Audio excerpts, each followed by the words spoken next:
100% Dragon, l'émission de l'Indep consacrée aux Dragons catalans de Perpignan. Comme à mon habitude, je suis avec Bruno Antonienne qui suit les Drax au plus près. Comment ça va, Bruno ? Très bien, merci. Alors, une semaine après la défaite 18-10 contre Leeds, comment est le moral de l'équipe ?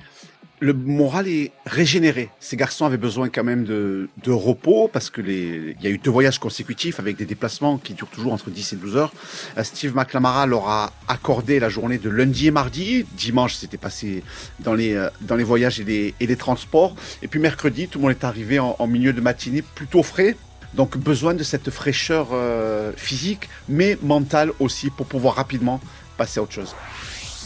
Alors samedi, du coup, les joueurs de Steve McNamara vont affronter l'FC à Gilbert Brutus. Est-ce qu'il y aura des changements du coup dans le groupe pour ce match ?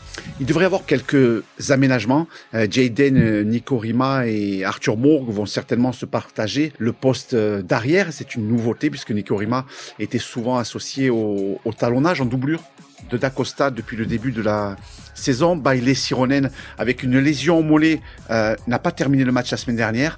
Donc il va déclarer forfait et rejoint Miki Makilorum. Voilà, il y a des petites modifications qui ont été faites. Et puis le retour à l'aile aussi de Tom Davis qui remplace Folia. 100% Dragon, le podcast dédié aux Drax catalans de Perpignan, produit par la rédaction du journal L'Indépendant.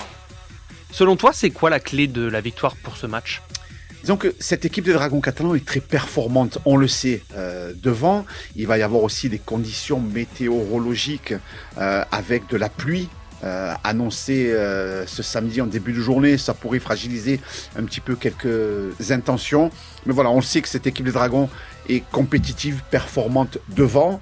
Ça, c'est indéniable. Elle va marquer son territoire. Mais ensuite, voilà, la clé de cette réussite sera de voir comment les Dragons seront capables d'exploiter les occasions, les ballons qui se proposeront sur les extérieurs, c'est-à-dire bien gérer les temps forts, les temps faibles de cette rencontre, mais confiance à la paire Abdoul Théophage qui va aligner une 4e feuille de match à la charnière.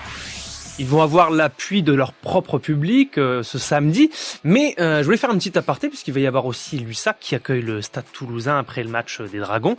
Est-ce que Brutus sera quand même du coup rempli de la même manière et est-ce que c'est pas trop dur de remplir 2 stades de la même ville sur une même journée ? Alors c'est vrai que de l'extérieur c'est pas évident. Je pense que les Dragons étaient un petit peu inquiets, mais voilà, jeudi en fin d'après-midi ils ont fait savoir qu'il ne restait que 300 places à la vente. Alors places assises en tribune. Hein. On sait que la capacité aujourd'hui du stade Gilbert Brutus en place assise n'est que de 7500.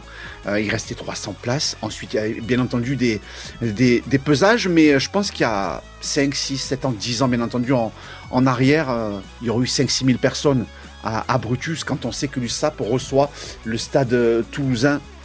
Pas à la même heure, mais en suivant, même s'il n'y a que 500 mètres d'écart entre les 2 stades. Mais voilà, c'est plutôt une bonne surprise, une bonne nouvelle, ce qui laisse augurer 8500, 9000 personnes à Brutus. Pour un Dragon, LFC, c'est pas non plus l'affiche la plus sexy, la plus glamour de la compétition, mais quand on voit la concurrence qu'il y a à 500 mètres, c'est plutôt rassurant pour les Dragons catalans. Alors du coup, coup d'envoi samedi à 18h30, compte rendu dès le lendemain dans les pages sport, c'est ça ? Tout à fait. Merci beaucoup Bruno. Merci.